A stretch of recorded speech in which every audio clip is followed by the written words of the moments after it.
Hello guys, ఈరోజు నుంచి అమెరికాలో day light savings time start అయింది. అసలు ఈ డే లైట్ సేవింగ్స్ అంటే ఏంటి, ఎందుకు చేస్తారనే విషయాలు ఈ వీడియోలో క్లారిటీగా చెప్తాను. వింటర్ టైంలో అంటే నవంబర్ నుంచి ఫిబ్రవరి టైంలో సాయంత్రం 4 నుంచి 5 మధ్యలో సన్సెట్ అవుతూ ఉంటుంది. సో మ్యాక్స్ 5 చీకటి పడిపోద్ది. కానీ మార్చి నుంచి సాయంత్రం 7 తర్వాత సన్సెట్ అయ్యిద్ది. అసలు సమ్మర్లో అయితే నైట్ 8:30 తర్వాత చీకటి పడిద్ది. సో ఈ మార్చి నుంచి నవంబర్ టైంలో డే లైట్ ఎక్కువగా ఉంటుంది కాబట్టి ఆ న్యాచురల్ డే లైట్ని ఎక్స్ట్రా వాడుకొని ఎలక్ట్రిసిటీ సేవ్ చేయడం కోసం ఈ డే లైట్ సేవింగ్స్ని స్టార్ట్ చేస్తారు.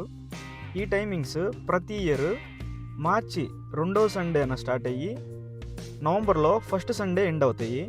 మార్చిలో సెకండ్ సండే రోజు టైంని 1 అవర్ ముందుకు మార్చుతారు.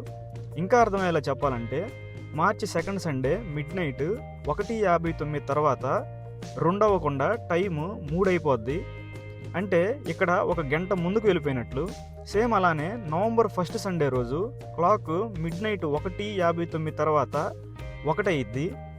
యాక్చువల్గా 2 అవ్వాలి, కానీ డే లైట్ సేవింగ్స్ ఎండ్ అవ్వడం వల్ల 1 గంట యాడ్ అయ్యిద్ది అక్కడ ఆ ఒక్కరోజు. నేను ఉండేది సెంట్రల్ టైం జోన్లో.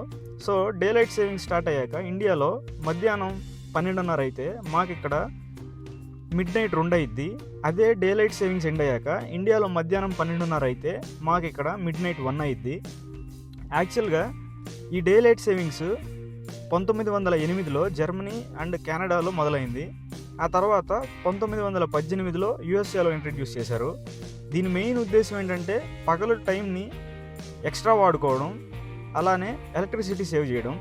యూఎస్ఏలో మ్యాక్స్ అన్ని స్టేట్స్ ఈ డే లైట్ సేవింగ్స్ని ఫాలో అవుతాయి, ఒక 2 స్టేట్స్ తప్ప. అవి హవాయి అండ్ ఆరిజోనా.